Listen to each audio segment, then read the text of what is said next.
लोग कोशिश ये करते हैं कि हम लोग पुरानी जो चीज़ें हुआ करती थी रंगमंच से जुड़ी हुई उसी पर ही ज़्यादा जोर दें, उसी पे भारत को जो मतलब प्रेजेंट करता था जो थिएटर पहले के समय में, उसी पे ज़्यादा। तो मेरे साथ सुमन सर हैं, उनको किसी परिचय की ज़रूरत नहीं है, लेकिन जर्नी है, यात्रा तो पूरी दुनिया में सब लोग यात्री हैं। जगह बदलते रहते हैं। मनुष्य ऐसा प्राणी है जो अपनी जगह बदलता है, कभी कभी इरादे बदल लेता है, कभी अपने उद्देश्य बदल लेता है। कुछ नक्सल घटनाओं की यादें हैं, उनकी धमक है। रामलीला की यादें हैं जो रात रात भर चलती थी, जिसको देखने के लिए हम लोग घर से मार खाते थे। पिताजी हमारे कस्टमर सेंट्रल एक्साइज में थे, तो हर बार जब वो गांव लौटते थे तो उनकी खाकी वर्दी का इस्तेमाल होता था। उन्होंने मुझे पकड़ लिया कि कराओ इससे, तो बाप नहीं करेगा तो बेटा करेगा। तो बेटे ने पुलिस की वर्दी तो नहीं पहनी, एनसीसी वगैरह कर चुका था, मैं आरडी कैंप कर चुका था, रिपब्लिक डे खाकी खूब पहन चुका था, मिलिट्री की ट्रेनिंग ले चुका था, पैरा ट्रूपिंग भी कर चुका था, खूब सारी राइफल की गोलियां चलाई हमने। बेस करियर को कल्चर में भाग लेना पड़ता था, उसे गाना बजाना डांस करना ये सब भी आना चाहिए। तो इससे पूरे पटना के थिएटर रंगकर्मी पे अनजान थे कि वहाँ पे शायद ही वहाँ थिएटर की जो मॉडर्न किताबें जहाँ एनएसडी में मिलती थी वो वहाँ भी थी।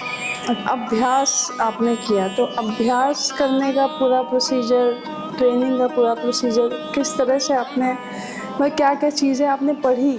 मॉडर्न एक्टर जो वेस्टर्न एक्टर है उनके लिए गीता का काम करती है। तो वहाँ मैंने देखा लोग चर्चा कर रहे हैं लोकनाट्यों की, उसके बाद नाट्य शास्त्र की। इसको माना जाता है कि नाट्य शास्त्र को 200 ईसा पूर्व लिखा गया होगा। उसको भी डिकोड करने में या फिर से नए जो उसके बाद जो प्रसंग मिलते हैं वो कश्मीर से जुड़ते हैं। कि नाट्य को कैसे समझा जाए? शिव जी से अनुरोध किया कि ले लीजिए महाराज, तो उन्होंने बोला ठीक है, इतना सारा कुछ ले लिया है, विष भी ले लिया है, तो हम नाट्य भी दे दो।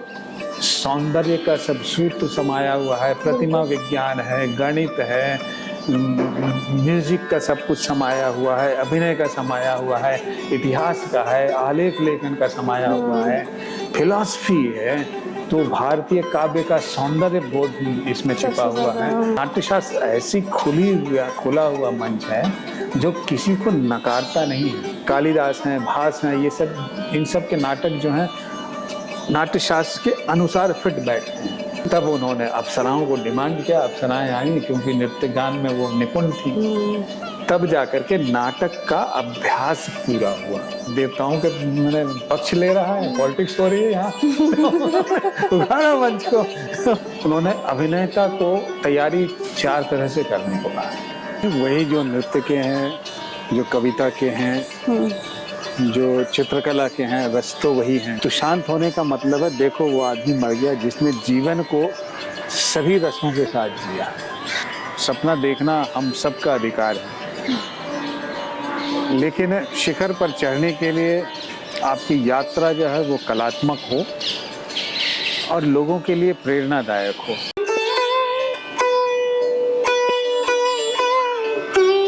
नमस्कार, भारत मेरे साथ चैनल पे आप सभी का स्वागत है। हमारी सीरीज़ है कर्टेन क्रॉनिकल्स, जिसको हम थिएटर की सीरीज़ कहते हैं। लेकिन जब हमने इसके कई एपिसोड्स किए तो सर हम लोग थिएटर कहना थोड़ा सा वंचित करते हैं, हम लोग नाट्य कहते हैं, रंगमंच कहते हैं। तो ये हमारी सीरीज स्पेसिफिकली हम लोग कोशिश ये करते हैं कि हम लोग पुरानी जो चीज़ें हुआ करती थी रंगमंच से जुड़ी हुई उसी पर ही ज़्यादा जोर दें, उसी पे भारत को जो मतलब प्रेजेंट करता था जो थिएटर पहले के समय में, उसी पे ज़्यादा। तो मेरे साथ सुमन सर हैं, उनको किसी परिचय की ज़रूरत नहीं है, लेकिन मैं आपसे पहले आपकी जर्नी समझना चाहूँगी।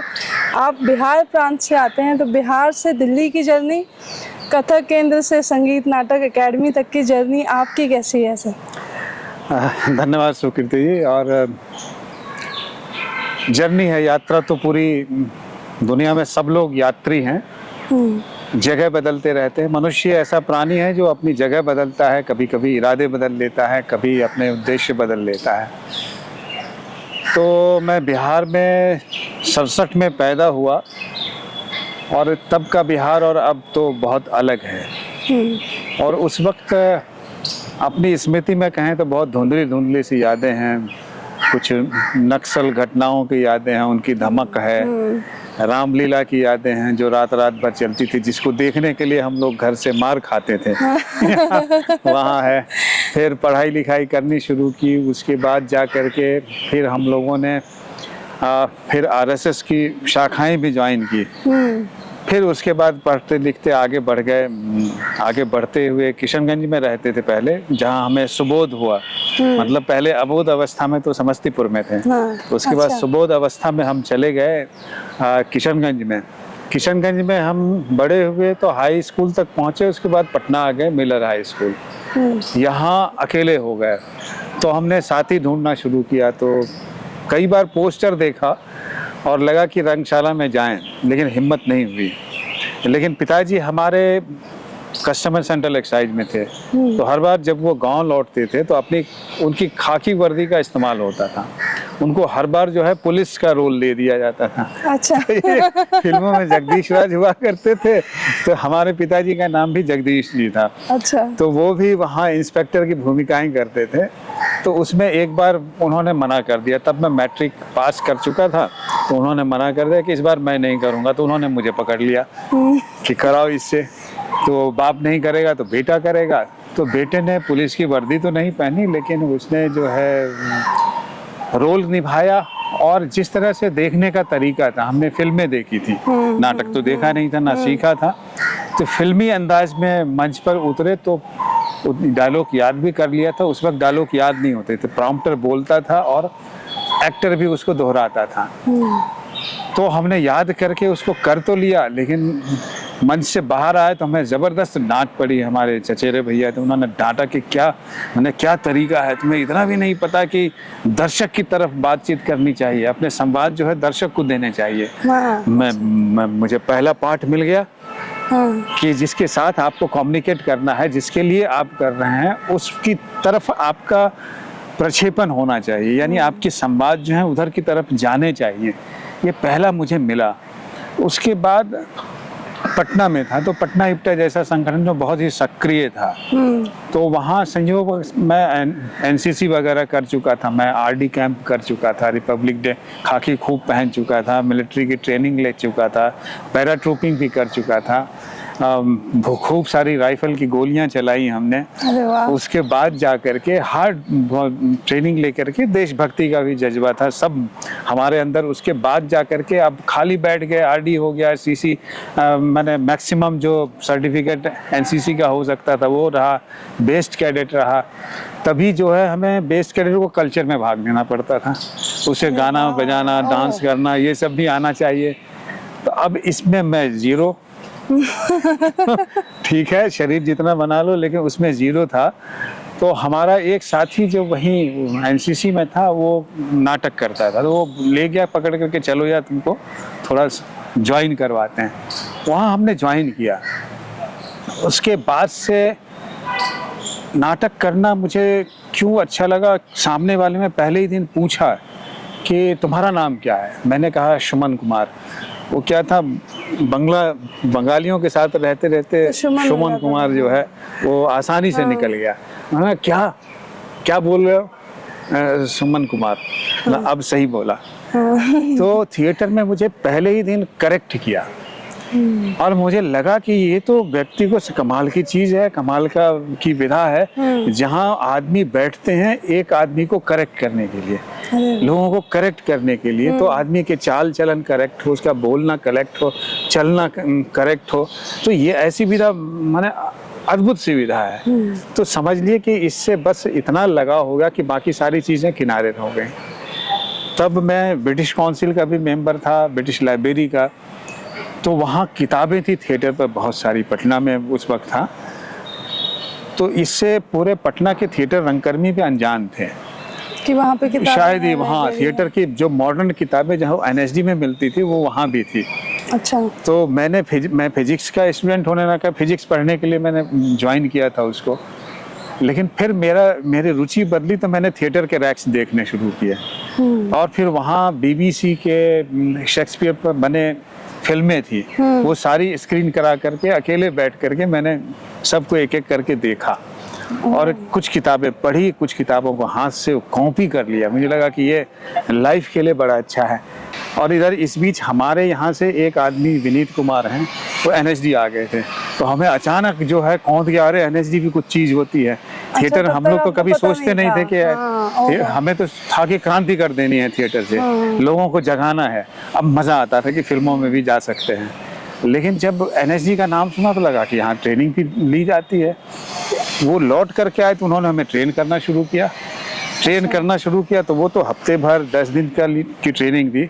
उसके बाद से हम लोग तो लग गए, सुबह से शाम लगे रहते थे उसमें सीखने में। तो वो काम आया और एक टारगेट बन गया कि हमें एनएसडी पहुंचना है, क्योंकि इसमें अपने आप को देखना है। तो हमें सबसे बेस्ट ट्रेनिंग मेथडोलॉजी के करीब जाना चाहिए। बेसिकली अभ्यास, रिसर्च के साथ साथ अभ्यास, प्रैक्टिस के साथ साथ जो है आप जहाँ इसको समझने का भी काम होता है और 24 घंटे जो काम होता है। विश्वविद्यालय क्या करता है, ऐसा परिवेश देता है जहाँ सब लोग वही काम कर रहे हैं, सब लोग अध्ययन कर रहे हैं, सब लोग ज्ञान की तलाश कर रहे हैं, सब लोग चीज़ों को डिकोड कर रहे हैं कि अभिनय कैसे होगा, ये चीज़ कैसे हासिल की, ये चीज़ कैसे हासिल की। दिल्ली गढ़ था, अभी भी गढ़ है उसका। तो यहाँ आने के लिए फिर हमने उसके हिसाब से तैयारी शुरू कर दी। और 4-5 साल की मेहनत के बाद जो है यहाँ मैं 93 में बैठा था, एनएसडी आ गया। फिर यहाँ से निकलने के बाद ब्रिटिश काउंसिल की ही मुझे स्कॉलरशिप मिली, Charles Wallace India Trust scholarship. फिर लंदन गया। इस बीच में मैंने लिखना भी खूब शुरू कर दिया था। हिंदुस्तान अखबार में मैं आधे पन्ने तक लिखता था संस्कृति के ऊपर। उसके अलावा मैं आकाशवाणी में, पटना आकाशवाणी में न्यूज़ रीडर के रूप में भी मेरा चयन हुआ था। तो शायद इधर नहीं आता तो मैं न्यूज़ रीडिंग कर रहा होता या उसमें आकाशवाणी में कर रहा। लेकिन एनएसडी हो गया तो फिर मैंने सारा कुछ छोड़ा और फिर यहाँ लग करके एक ही उद्देश्य था, जितने ज़्यादा से ज़्यादा रंगमंच यानी इसकी कला को समझ सकूं। इसका क्या करूँगा वो बात की बात है। तो उसी में 3 साल कैसे निकल गए पता नहीं चला। फिर लंदन में रहा तो वहाँ काम करने का उनका तरीका देखा कि कैसे एक प्रोफेशनल थिएटर पर्सन जो है अपने काम के प्रति उसकी धारणा क्या रहती है, रवैया क्या रहता है, उसका ट्रीटमेंट क्या होता है, कितना कमिटमेंट है उसका। ये तब समझ में आए तो मेरा व्यवहार बदल गया। वहाँ का काम देखने के बाद मुझे टेंशन सारे जो हैं वो मैंने रिलीज कर लिए और इजीली मैं अपने काम को करता रहता हूँ। एक प्रोसेस में बिलीव करता हूँ कि मैं यहाँ से यहाँ मुझे जाना है, जैसा कहा कि यात्रा करनी है, तो इस यात्रा को करने के लिए ये चीज़ें होनी चाहिए, उसमें लगा रहता हूँ। सफलता असफलता बाद की बात है, लेकिन वो प्रोसेस कई बार काम करता है, कई बार नहीं करता है। हाँ, बिल्कुल। बाद में इस नाटक लिखने लगा। नाटक लिखने अब तक मैक्सिमम हमने 40-50 नाटक किए और अधिकतर नाटक खुद के बनाए गए, खुद के लिखे हुए हैं। वो कोई कहानी हो सकती है, कोई प्रसंग हो सकता है, कई बार विषय होता है। तो हमने उस पर अपने खुद से नाटक बनाए हैं ज़्यादातर। बड़े बड़े लेखकों के नाटक भी, शेक्सपियर के, मोहन राकेश के, मनोज मित्र के, संस्कृत के नाटकों के साथ भी ट्रीटमेंट किया है। लेकिन फिर भी उनको भी अपना बनाता हूँ, उसके बाद करता हूँ। ये एक तरीका है रंगमंच करने के लिए, बहुत अच्छा तरीका है। तो खूब सारे लोगों को पढ़ाया भी हमने, पूरे देश भर में घूमे, खूब घूमे।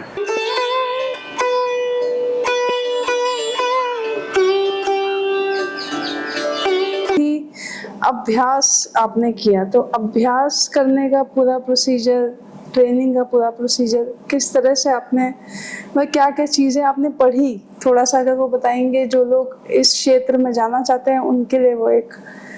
अब पहले तो जब हमने एंट्री ली तो अमूमन जो अभी एजुकेशन का तरीका है कि हम अंग्रेजी किताबें पढ़ने लगते हैं। हाँ, बिल्कुल, है ना, क्योंकि हम समझते हैं कि ज्ञान का अधिकतर स्रोत जो है अंग्रेजी किताबों में छिपा हुआ है। हमारी भी ऐसी ही थी। हमने एन एक्टर प्रिपेयर्स, जो समझ लें कि मॉडर्न एक्टर, जो वेस्टर्न एक्टर है, उनके लिए गीता का काम करती है, उसको हमने ब्रिटिश काउंसिल में पढ़ा। वही एक अभ्यास करने वाली एक छोटी सी पतली सी किताब थी, एक्टिंग ए ड्रामा स्टूडियो सोर्स बुक। बाद में मैं लंदन में उसी स्कूल में गया पढ़ने के लिए जिसके टीचर ने वो किताब लिखी थी। ये मेरे लिए सौभाग्य की बात थी। तो उस को पढ़ करके मैंने खुद तो अभ्यास किया, दूसरों को भी कराना शुरू किया। अच्छा। और उससे फायदा ये हुआ एन एक्टर प्रिपेयर्स को भी, और इस दोनों किताब को मैंने इतनी रुचि जगी कि मैंने हाथ से बैठ करके उतारा। ये तकरीबन बात है आपको 85 की। अच्छा। तो उस वक्त तो फोटोकॉपी मशीन जो है तुरंत आए थे, तो उतनी औकात नहीं थी, तो हमने पूरे हाथ से उतारा। उसके कारण वो चीजें अंदर कहीं स्लिप इन कर गए। आपने जैसे कहा कि आपने अभ्यास मतलब आपने अचानक से किताबें उठानी, तो सबसे पहली किताब आप मुझे बताइए। वो एक्टिंग ए ड्रामा स्टूडियो सोर्स बुक था। हाँ, जॉन माइल्स की। तो वो मैंने पढ़ा, बाद में इधर जाके मैंने फिर खरीदा उसको। वही इतने सालों के बाद जो है मैंने उसको खरीदा। एन एक्टर प्रिपेयर्स भी खरीदा मैंने। तो अब बीच में फोटोकॉपी से काम चला रहा था, लेकिन मुझे लगा ओरिजिनल लेना चाहिए, तो ओरिजिनल फिर लेकर के आया। तो खैर ये करने के लिए यही सीखने की जो लालसा थी उसमें यहाँ आया। तो यहाँ फिर जो है कई सारे प्रयोग देखे, या संगीत नाटक अकादमी के कुछ समारोह देखने की का अवसर मिला। तो वहाँ मैंने देखा लोग चर्चा कर रहे हैं लोक नाट्यों की, उसके बाद नाट्य शास्त्र की। तो ये जो पॉइंट था मेरे लिए फिर एक और अपनी अस्मिता से उपजा हुआ ट्रेनिंग सिस्टम, अपने भारत में विकसित एक ट्रेनिंग सिस्टम जिसकी महानता के लोग गुण गाते नहीं अगा रहे थे, खूब उसकी तारीफें हो रही थी, उसके संदर्भ में खूब सारी बातें आ रही थी। तब हमने सोचा कि इसको भी समझना चाहिए। तो संस्कृत के तो पढ़ाई था हम लोगों ने, तो इसको पढ़ने की कोशिश की, लेकिन है क्या कि ये बहुत डिफिकल्ट है इसको डिकोड करना, क्योंकि सूत्रों में लिखा हुआ है। और सूत्रों में लिखी हुई चीजों को डिकोड करने के लिए आपको उसका पूरा ऐतिहासिक संदर्भ जानना पड़ता है। आपको उसके कोड्स को डिकोड करने के लिए जो है एक एक शब्द के कई अर्थ समझने पड़ते हैं। बिल्कुल। क्योंकि सूत्र में एक पूरा खजाना छिपा हुआ है। तो नाट्य शास्त्र भी मैंने पाया कि ऐसा अद्भुत ग्रंथ है जिसमें अभ्यास की ढेरों चीजें हैं। वही जो मैं फिजिकल अभ्यास करने के लिए वेस्टर्न किताब देख रहा था, उस वेस्टर्न किताब में जो सारी चीजें मैं अभ्यास के लिए लिखी हुई थी वो वहां भी मिल रहा था। तो मेरी रुचि फिर बढ़ी, और यहाँ आकर के भी मैंने जो एक किताब जयदयाल गोयनका की किताब थी जो नाट्यशास्त्र के अभिनय के जितने सूत्र थे उसको डिकोड करके हिंदी में करके लिखा हुआ था, सरल हिंदी में। तो उसको भी मैंने पढ़ा और उसको अपने साथ खरीद करके रख लिया। कुछ चीजें जो अच्छी लगती हैं, जो अभ्यास के लिए लगातार काम है, जो कला को समझने के काम आती है, वो मैं खरीद लेता हूँ। मैं खरीद करके पढ़ूं ना पढ़ूं वो अपने पास रखता रहता हूँ, पता नहीं कब थोड़ा सा कोई सूत्र हाथ लग जाए। तो ये मेरे पास कई सारी ऐसी किताबें हैं जिसको, और नाट्यशास्त्र जब मैंने अभी भी कहूँ तो पूरा नहीं पढ़ा है, और बहुत ही बिरला आदमी होगा जिसने पूरा पढ़ा होगा। और ये तो इसकी इसी बात से समझ लीजिए कि इसको माना जाता है कि नाट्यशास्त्र को 200 ईसा पूर्व लिखा गया होगा। बिल्कुल, है ना, या 200वीं शताब्दी में आकर के लिखा गया, गुप्त साम्राज्य के पहले। उसको भी डिकोड करने में या फिर से नए जो उसके बाद जो प्रसंग मिलते हैं वो कश्मीर से जुड़ते हैं।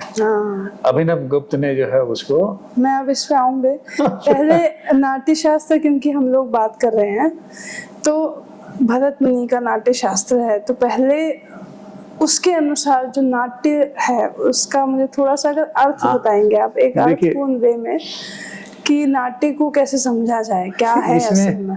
भरत मुनि ने खुद एक कथा जो है गढ़ी है या कही है, क्योंकि हम सब कुछ मानते हैं। एक विचार ये भी है कि हम रचते नहीं हैं, हम पुनर्सृजन करते हैं। बहुत बढ़िया।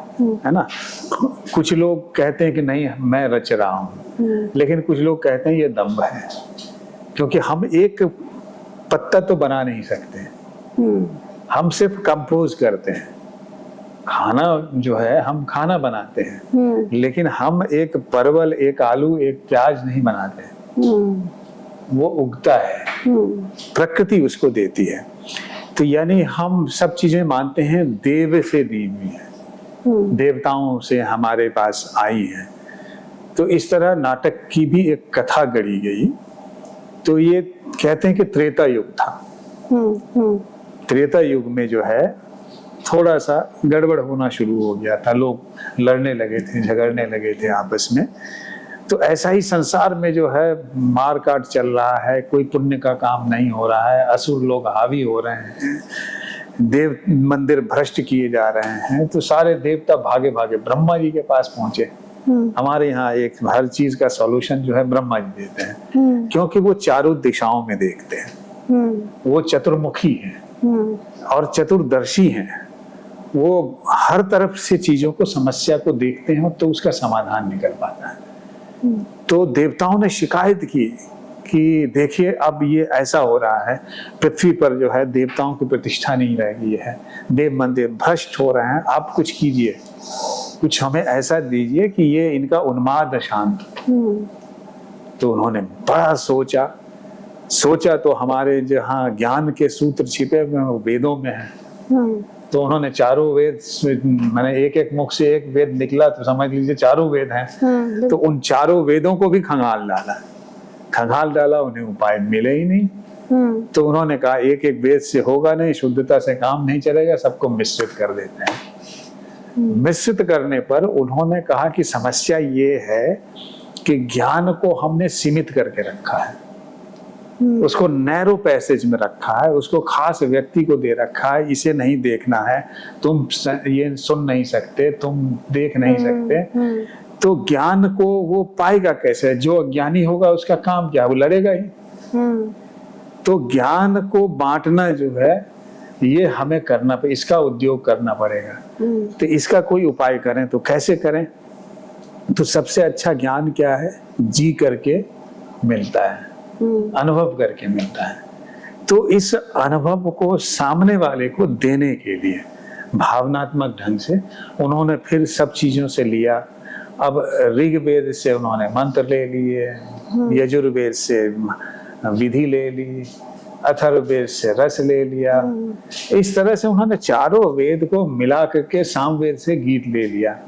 इन सबको मिला करके कहा कि अब पंचम वेद इसको कहा जाए। तो पंचम वेद की, तो इसके बाद जाकर के इन्होंने अब क्या है कि देवताओं को कहा कि तुम सीख लो। देवता बोले हम क्यों सीखे, हम तो सदा सुखी एक मुद्रा में बैठे रहते हैं, हम तो मुस्कुराते रहते हैं, हमें कोई दुखी नहीं है। इसमें तो आपने लिखा है फलाना दुखी होगा, ये सुखी होगा, इतने सारे रस डाल दिए हैं, ये हम कैसे करेंगे, ये हमारा काम नहीं है। तो उन्होंने फिर कहा कि किसी सुयोग को ढूंढा जाए। तो शिव जी ऐसे ही इधर उधर करते रहते थे, उनका कोई, कभी इनका मूड डोलता रहता था, कभी क्रोधित हो देते थे, कभी तांडव करने। तो ये बहुरूपिया है, नटकिया है, इसी को दे दें।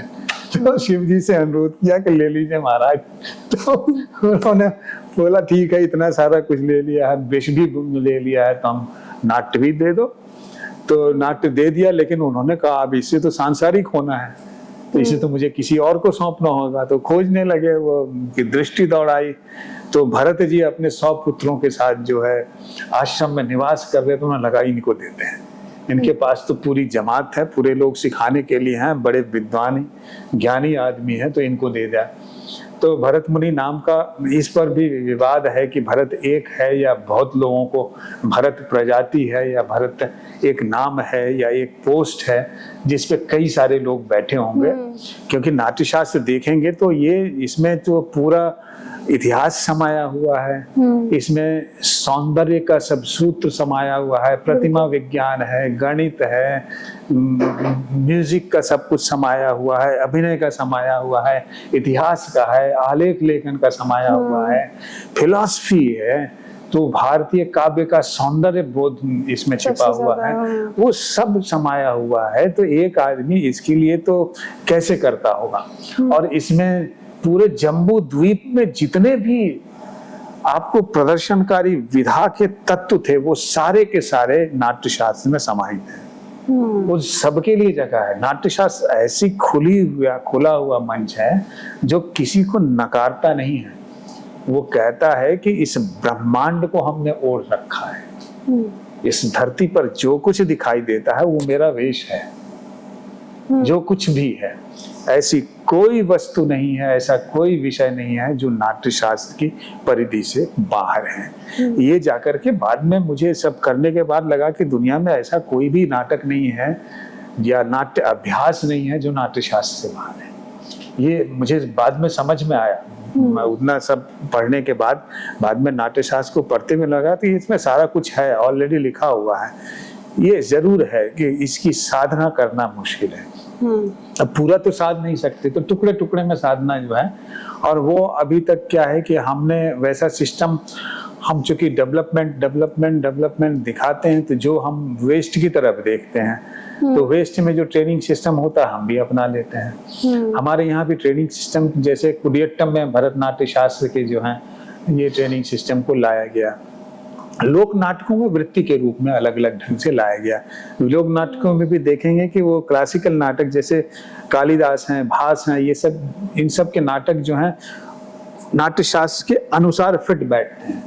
तो अब इसका मतलब उनसे पहले के लिखे हुए हैं। और कालिदास और भास के नाटक जो हैं प्रयोग करने के लिए अभी भी खेले जा रहे हैं, ये खेले जा रहे हैं। लेकिन वो नाटक क्या थे कि वहाँ खास करके क्लासिकल टेक्स्ट जो है वो खास वर्ग के बीच रहता है। एक खास तरह के अभिजात्य वर्ग जिसको कहें, जो प्रिविलेज्ड सोसाइटी है वो देखना चाहती है, जो श्रेष्ठी वर्ग है, जो नगर में ऊंचे तबके पर है या राजा के करीब है, वैसा उनके आनंद के लिए उसको लिखा जाता है। ये ज्यादातर ऐसे ही पात्र हैं, इसलिए उसमें देवता है, देवता के बराबर राजा है, ये मान लिया जाता है। तो खैर नाट्य शास्त्र में जो है दुनिया की सारी चीजें कर ली गई। भरत मुनि को पकड़ लिया शिव जी ने, फिर उनको ज्ञान पिला दिया। तो भरत मुनि ने अपने पुत्रों को जो है वो ज्ञान जो है देना शुरू किया, क्योंकि ये ऐसी विधा है, यानी कि ये दिखने ना दिखने वाली इंटेंजिबल आर्ट है। अभिनय या नाट्य जो कला है वो इंटेंजिबल है, ये दिखती नहीं है, ये किसी के शरीर में होती है और होते वक्त आप उसको अनुभव करते हैं, फिर वो उसके बाद वहां से भी हट जाती है। वो शरीर भी कहता है अब मैं चरित्र नहीं हूं भाई। आप अभिनेता को पूछेंगे बाहर जाकर के, अरे आपने उस राजा का दुष्यंत की भूमिका निभाई थी, बहुत अच्छा निभाया था। वो कहता आपने निभाया था, आप दुष्यंत नहीं हो। तो ये जो है वो चरित्र और मैं, ये आया। तो अब उसमें क्या है कि इसमें चरित्रों को करने लगे। फिर नाट्य शास्त्र का अभ्यास करने के जब प्रयोग करने की बारी आई तो दिखाया, तो देवता लोग भी उपस्थित थे। उन्होंने देखा तो बोले यार इसमें कुछ कमी सी लग रही है। तो क्या कमी है? तो इसमें सारे ना मर्द ही मर्द हैं, स्त्रियां है नहीं। सब जब देखो तब लड़ाई लड़ने लगते हैं, सब उठापटक करने लगते हैं, खींचतान करने लगते हैं, जुआ खेल रहे हैं, ये कर रहे हैं, वो कर रहे हैं। तो इसमें जो है ना हमें खटक रहा है, कुछ एक जैसा लग रहा है, तो हमें सुंदर नहीं लग रहा है। तो उन्होंने कहा क्या करें, तो सुंदर रूप में तो अप्सराएं इतनी सारी हैं जो स्वर्ग लोक को सुंदर बनाती रहती हैं, हमारी अनुभूतियों को सुंदर बनाए रहती हैं। हमारे पास जो है वो कहें तो सॉफ्ट होने के लिए जो है वो चीजें हम उनको देखते हैं तो हम सॉफ्ट हो जाते हैं व्यवहारिक रूप से भी। तो ये तभी सुधरेंगे जब इसमें जो है महिलाओं की भागीदारी होगी। तब उन्होंने अप्सराओं को डिमांड किया, अप्सराएं आई क्योंकि नृत्य गान में वो निपुण थी। तब जाकर के नाटक का अभ्यास पूरा हुआ। नाटक का जो है ये महिलाओं की जब भागीदारी हुई तब मैं प्रैक्टिस में तब आया। हाँ तो उसके बाद क्या है कि इन्होंने समुद्र मंथन किया, पहला प्रयोग जो माना जाता है तो समुद्र मंथन किया। तो समुद्र मंथन में तो बहुत सारी चीजें निकली, विष निकला, सब निकला, घोड़ा भी निकला, लक्ष्मी भी आ गई। तो ये सारे नाट्य के दरअसल प्रतिफल है। आप जो नाटक भी क्या करता है, समय को मथता है। एक जैसे मथनी से इस समय को सागर को मथा गया था, तो दुनिया भी एक सागर, और जीवन भी देखें तो हर आदमी जो है, हर जो एक आपके अंदर ब्लैक होल है, these are the little black holes, इन आंखों से आप पूरी दुनिया को समा लेते हैं। हम सब में ये शक्ति होती है। हम इतने विराट को अपने अंदर समाते हैं, जिसको कृष्ण एक मुंह खोल करके दिखा देते हैं। तो अभिनय भी वैसा ही है कि अभिनेता जब खड़ा होता है, वो जब संभाषण करता है, वो जब अनुभूत सत्य को उजागर करता है, तो वो बहुत बड़ा वितान खोल देता है। उसके देह के जरिए आदमी दुनिया देख लेता है, दुनिया के कई सारे चरित्रों को देख लेता है, कई सारे लोगों के मन को समझ लेता है, कई सारी चरित्रों की विसंगतियां समझ लेता है, उसकी समस्या को समझ लेता है। और इससे क्या है कि विवाद के सुलझने का जो मामला है वो बनने लगता है, विवाद संवाद में तब्दील होने लगता है। इसको भी जब समुद्र मंथन दिखाया, उन्होंने देवताओं की बड़ाई कर दी, तो दैत्यों ने उखाड़ दिया मंच। क्या रे, ये तो देवताओं के मैंने पक्ष ले रहा है, पॉलिटिक्स हो रही है यहाँ। उखाड़ा मंच को, उन्होंने उखाड़ दिया मंच। तो फिर ये पहुंचे तो फिर सुलह कर आएगा, बोला दोनों की बात बराबर रखी जाएगी। हम जो है किसी का पक्ष नहीं लेंगे, जो जैसा है उसको हम रखेंगे, पक्ष उधर से लेने दो, जनता लेगी, जनता अपना चुनाव करेगी। तो अब भी कला यही दावा करता है कि हम सत्य को जो है इस तरह से प्रस्तुत करते हैं कि वो चुभे नहीं आपको, वो कलात्मक लगे, आपको सुंदरता का अनुभव दे, आपको जो है उससे दुराव ना पैदा हो। तो मंच पर भी यही हम साधते रहे कि मंच, इसीलिए कई बार भरत मुनि नाट्य शास्त्र में ये मानस वृत्ति है, यानी ये मन में घटित होगा और तो मन में इसे देखा जाएगा। आप बीच में माध्यम है, मीडियम है, और ये मीडियम जितना स्ट्रांग होगा, यानी कि ये मोटर कार, ये गाड़ी, ये सफर उतना अच्छा होगा। आप चाहते हैं ना कि अच्छे से अच्छे तैयार हो करके, तो ये शरीर क्या है कि अभिनय क्या है कि एक जैविक अनुभव है। एक मैं मर गया तो अब अभिनय नहीं कर सकता, मैं जिंदा हूं तो मुर्दा का भी अभिनय कर सकता हूँ। बिल्कुल, मैं तो कुर्सी का भी अभिनय कर सकता हूँ, मैं टेबल बन सकता हूँ, मैं पेड़ बन सकता हूँ, और ये इंसान ही कर सकता है। इंसान कहें तो जन्मजात जो है वो अभिनेता है। क्योंकि आप पहली बात देखिए, बच्चा क्या करता है, बच्चे में इच्छा पैदा होती है। होता है कि वो नीचे लेटा हुआ है, साथ सब लोग खड़े खड़े हैं, तो उसे प्रॉब्लम होने लगती है कि मुझे छोड़ दिया, मुझे भी उठा लो। मुझे उठा लो, तुम सब खड़े हो, मैं क्यों बैठा हूँ। फिर वो इधर उधर पलटने की कोशिश करता है, हम उसको सहारा देते हैं। फिर धीरे धीरे वो खड़ा होने लगता है, फिर अपनी दूरी, अपना रास्ता चुन लेता है, जब वो चलने फिरने लगता है। तो यही चरित्रों का भी है कि चरित्रों को भी हम ऐसे ही अपनाते हैं। चरित्र भी जो है पहले नकल करते हैं, उसकी वेशभूषा धारण करते हैं।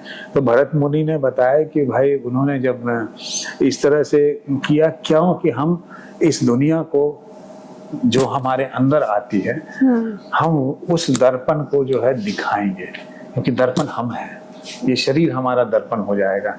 क्योंकि नाट्य शास्त्र में देखिए उस वक्त इस तरह के सेट की परिकल्पना नहीं थी, हालांकि मंच सामग्री की बात उसमें खूब है। तो उन्होंने जब अपने पुत्रों को, एक तरह से हम लोग अंग्रेजी में गए तो ट्रेन ही किया होगा, ट्रेन किया, अभ्यास दिया ही है गुरु के तौर पे।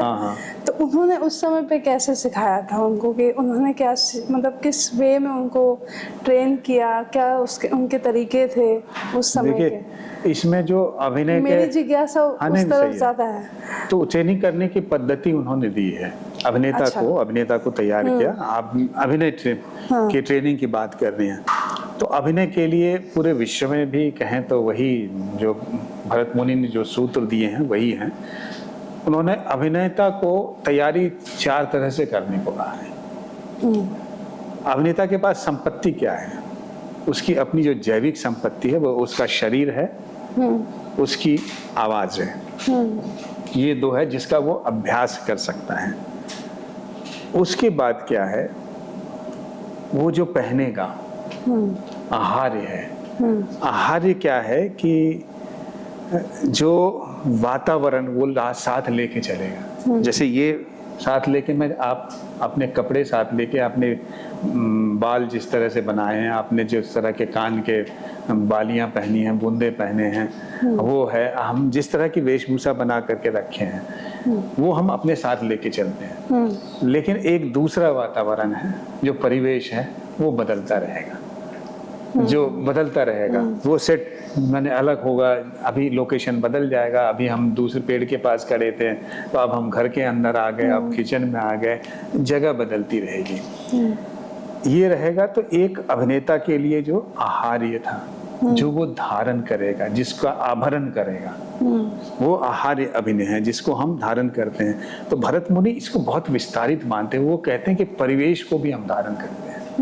ये जो चांद सितारे दिख रहे हैं ना, ये भी मेरे धारण किए हैं। और सच बात यही है कि हम जब पैदा होते हैं तो हमारे ऊपर एक ग्रेविटेशनल फोर्स काम करता है, और जब तक हम उसके अगेंस्ट जो है ताकत रख नहीं लाते तब तक हम खड़े नहीं हो सकते। बिल्कुल। बच्चे को हम मजबूत क्यों करते हैं कि वो ग्रेविटेशनल फोर्स के अगेंस्ट खड़े होकर के फिर सीधा बैलेंस करता है, फिर उसके और ताकतवर हो जाता है, तो उसकी चिंता नहीं करता है। उससे भी ज्यादा, उससे माने उतनी ग्रेविटी, उतना मैग्नेटिक नहीं है। तो वैसे ही पूरा विश्व हमारे लिए काम करता है। हम एक वातावरण में, ये क्योंकि एक तस्वीर लेंगे तो आप में सिर्फ आप नहीं दिखेंगे, ये सारा दिखेगा।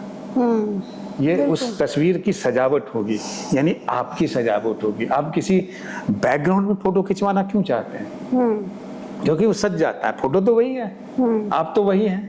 तो आपने एक फोटो खिंचवा लिया तो आपका मन नहीं भरता, नए लोकेशन पर जाते यहाँ मेरी फोटो खींच लो। अब झट से हर आदमी के मुंह से निकलता, इसके साथ मेरी फोटो खींच लो, इस आदमी के साथ खींच लो, इस चरित्र के साथ खींच लो, इस लोकेशन पर खींच लो, इस एंगल से खींच लो। क्यों? क्योंकि हम अपने साथ सब चीजों को लेके चल रहे हैं, आभरण को देखते हैं। तो उन्होंने, भरत मुनि ने कहा कि एक तो भाई बच्चों, सबसे पहले अपने अंग को तैयार करो और ये पूरा शरीर तैयार करो। शरीर में क्या है? अंग हैं, उसके उपांग हैं। जैसे हाथ है लेकिन इसकी उंगलियां भी है। तो इन सब पर भी मेहनत करो, इन सब में लोच लाओ, इन सब को कंट्रोल में लाओ। क्योंकि अभिनय एक कंट्रोल्ड एक्टिविटी है, एक अनुशासित कला है। ये नहीं कि कुछ भी होता रहे, ये उन्मत्त कला नहीं है। अभिनय एक अनुशासित कला है। अभिनय जो है इतना जटिल है, आपको पूरे शरीर से पहले करना पड़ता है। तो शरीर का अभ्यास तो करना ही पड़ेगा। और शरीर का अभ्यास करने के लिए आपको अंदर भी, यानी ब्रीदिंग जो है वो बहुत बड़ा पार्ट है, या वॉइस का पार्ट जो है शरीर के लिए और वॉइस के लिए, दोनों के बीच की कड़ी है ब्रीदिंग। ये सांस नहीं है तो ना आपके पास आवाज है, ना आपके पास शरीर काम करेगा, दोनों ही मुर्दा हैं। तो सांस का चलते रहना, सही सांस का चलते रहना। तो अब भरत मुनि ने एक तो शरीर को अभ्यास करने के तरीके बताए हैं कि एक एक पोर पोर से लेकर के हिस्से हिस्से का अभ्यास करने का मतलब है कि उस अंग प्रत्यंग उपांग के प्रति आपका सचेत होना। और जिन चीजों के प्रति हम सचेत नहीं रहते उनका हम इस्तेमाल अपने कला में नहीं कर सकते। सचेत हो करके उसे अचेतन में डाल दीजिए तो भी वो काम आ सकती है।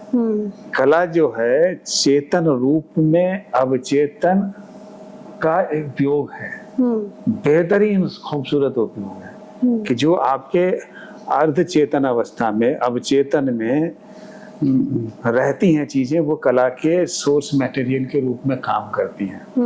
जो कि दुनिया तो देखी हुई है, लेकिन सबको प्रकट करना तो यही है कि एक अरूप को रूप देना, ये अभिनेता के लिए चैलेंज होता है। इस रूप को देने के लिए अब क्या है, अभिनय करने के लिए वो कहते हैं पहले अंग पे अधिकार करो, फिर वाचिक अभ्यास करो, बोलना। ये सांस का खेल है। सांस और सभ्यता संस्कृति ने जो भाषा के सूत्र सिखाए हैं, उसका उच्चारण सिखाया है, उस पर अधिकार करो, उसके बोलने के तरीके। और इन सब का जो जिंदगी में होता है, जिसमें अभ्यास नहीं करना पड़ता है, कि हम बोलते जीने के लिए हैं, जीवन को कई बार अच्छे से जीने के लिए बोलते हैं, कई बार जीवन में हम उद्देश्य के लिए बोलते हैं कि मुझे एक गिलास पानी चाहिए, तो बोलना होगा भाई एक गिलास पानी दे दो, है ना। इसमें बात समझ में आ जाएगी।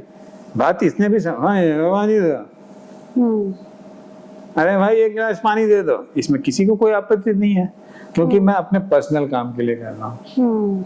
अरे दे दे यार एक गिलास पानी दे दे, इसमें कोई नहीं है।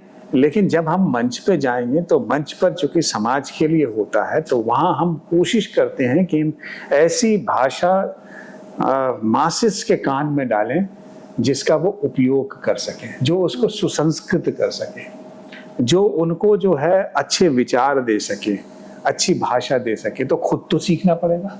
बिल्कुल। ये जरूर है कि हमेशा शुद्ध को अशुद्ध से लड़ना पड़ता है। शुद्ध का मतलब है कि अच्छे विचार को जो है उसके बुरे विचार के बीच में संघर्ष नहीं होगा तो नाट्य की उपस्थिति नहीं होगी। दो तो होने ही पड़ेंगे। तो ये यहीं रहेगी तो दोनों वर्ल्ड रहेगा। लेकिन नायक हम किसे बनाते हैं? जो सही काम को करने के लिए जो है किसी भी युक्ति का इस्तेमाल करता है। राम को भी एक आध बार छल करना पड़ा, लेकिन वो छल बृहत्तर समष्टि के लिए किया, जिसका रिजल्ट बाद में समझा गया कि ये इन्होंने नहीं किया होता ऐसा नहीं होता। तो ये काम हर में करना पड़ता है। तो उसी तरह जो है अभिनेता को अपने शरीर के उपयोग के लिए इतनी तैयारी करनी पड़ती है कि उसके दिमाग में कल्पना और शरीर उसके हिसाब से तैयार होकर आ जाए।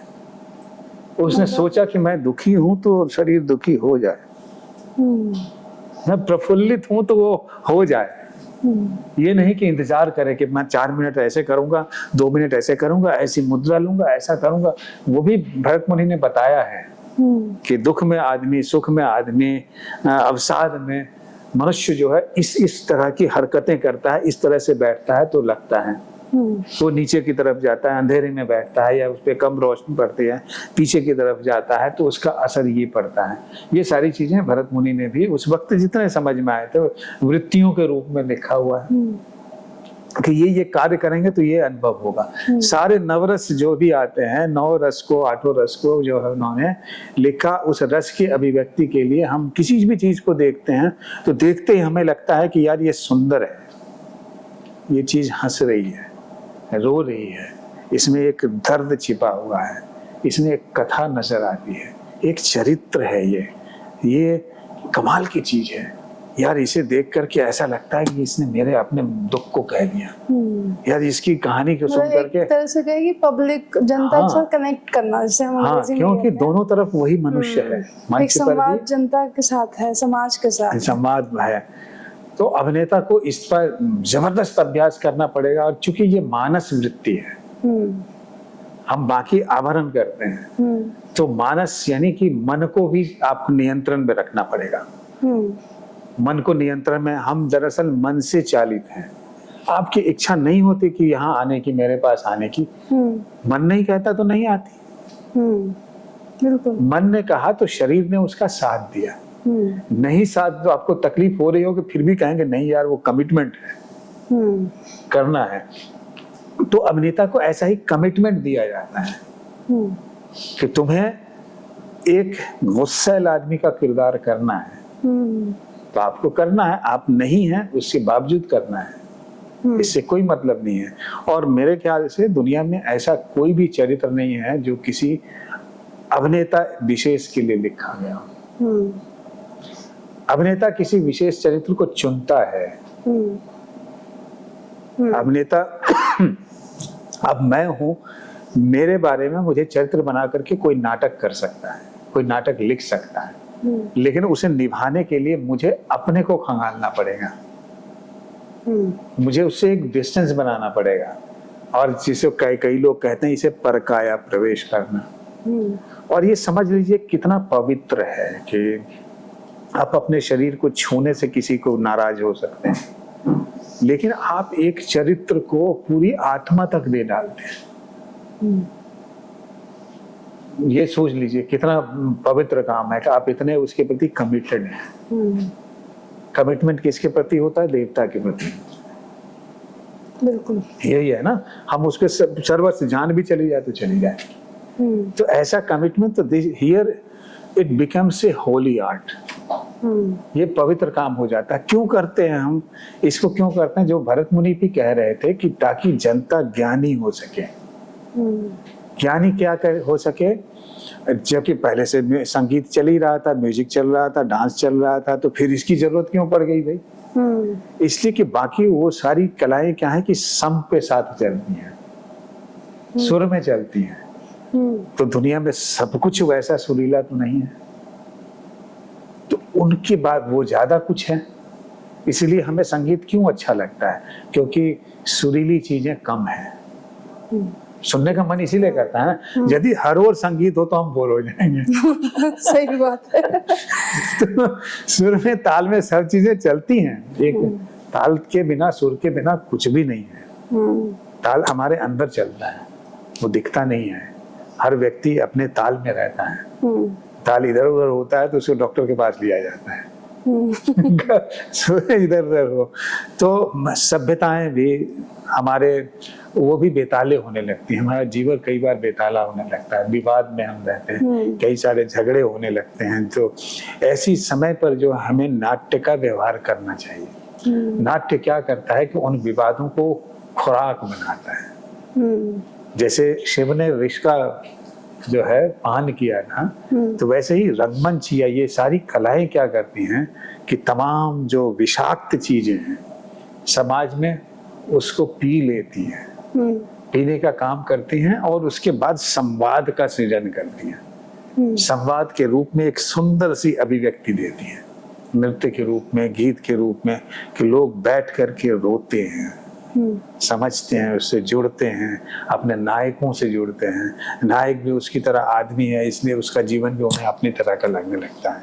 और तब वो एक पेड़ का भी दर्द महसूस कर सकते हैं, एक छोटे से कीड़े का भी दर्द महसूस कर सकते हैं, एक तितली का दर्द महसूस कर सकते हैं, और उस पूरे ब्रह्मांड में सारी चीजों के बारे में बात कर सकते हैं, उसकी ओर से वकालत कर सकते हैं। ये वकालत करने वाला भी काम है, कि एडवोकेसी करने का काम है, कि ये जो है, जो तबका, जो अज्ञानी तबका है, जो अलग है, जो कमजोर है, जो परेशानी में है, उन समस्याओं को मंच जो है स्वीकारता है और उसको अपने उसका समाधान देता है। हाँ, इसी ये खाली मंच होता है। खाली मंच पर वो सृजन करता है कल्पना के सहारे। वो कहता है कि मैंने राजा का ड्रेस पहन लिया है, मैं राजकुमार हूँ। जनता भी बोलती है कि ठीक है, मान लिया तुम राजकुमार हो, अब एक्ट करके दिखाओ। राजकुमार की तरह वृत्ति करो, उसका व्यवहार करो, उसकी तरह चलो, उसके जैसे फैसले लो, उसकी जैसे सोच के दिखाओ, उसकी जैसी माने आवाज में उतनी ताकत होनी चाहिए कि पिलपिला राजकुमार है तो वो ढीला ढाला बोलेगा। कैसा है, अंधेर नगरी का राजा है तो वो अलग उलट पुलट राजा होगा, नाम ही से है। तो जैसा चरित्र वैसा बनो। तो चरित्र क्या है कि दुनिया में आपके लिए, आपको तो चरित्र बनाया, आप अपने आप में एक चरित्र हैं, लेकिन आपने क्या रोल निभाने का सोचा, कि आपने सोचा कि मैं दुनिया भर के दूसरे चरित्रों को निभाऊंगा। तो ये निभाने के लिए जो है आपको क्या करना पड़ेगा, अपने शरीर के साथ ऊपर खूब काम करना पड़ेगा, शरीर को अपने कंट्रोल में लाना पड़ेगा, क्योंकि शरीर तो आदतों का गुलाम है। उसको जैसी आदत डालेंगे उसको वैसी आदत रहती है। ज्यादा चिल्लाने की आदत नहीं है तो आप बोल भी नहीं सकते, बोलेंगे गला खराब हो जाएगा। तो आपको चिल्लाने वाला सीन करने के लिए उतना रेंज आपका बढ़ाना पड़ेगा। आपको जो है अपने स्केल पर काम करने पड़ेंगे कि हम नीचे आवाज में कैसे बात करें। आपको नीची आवाज में भी बात करते हुए सुनाई भी देना चाहिए। तो ये दिखाई और सुनाई देने से एक अहिंसक कला है, दिखना और सुनाई देना। ये अहिंसक काम है कि आप दिखाई दें, इससे किसी को कोई नुकसान नहीं है, आप सुनाई दें, इससे किसी को कोई नुकसान नहीं है, लेकिन जो ही आप पकड़ेंगे तो वहां नुकसान हो सकता है, उसकी मर्जी ना पकड़ने दें। तो यहाँ जो है हम ऐसा व्यवहार करते हैं जिससे किसी का नुकसान ना हो। यहाँ हम मारपीट भी करते हैं, एक दूसरे का गर्दन भी काट लेते हैं, पब्लिक भी मान लेते हैं कि मर गया, लेकिन कई बार उसे लगता है कि यार ये जो मरा है ना, मजा आ गया, दोबारा मर के दिखाओ, वंस मोर। तो अभिनेता कहता ठीक है तुम उधर जाओ, कहाँ थे जी, तलवार हाथ में लो, फिर से मरता है। अब यदि दर्शक ने दोबारा कह दिया कि वंस मोर, तो फिर खड़ा हो जाता है। तो ये ऐसा ही अहिंसक कला है जिसको महात्मा गांधी से बहुत पहले रंगमंच में व्यवहार में लाना शुरू कर दिया। अच्छा, कलाएं दरअसल अहिंसक होती है। हाँ वो तो है ही।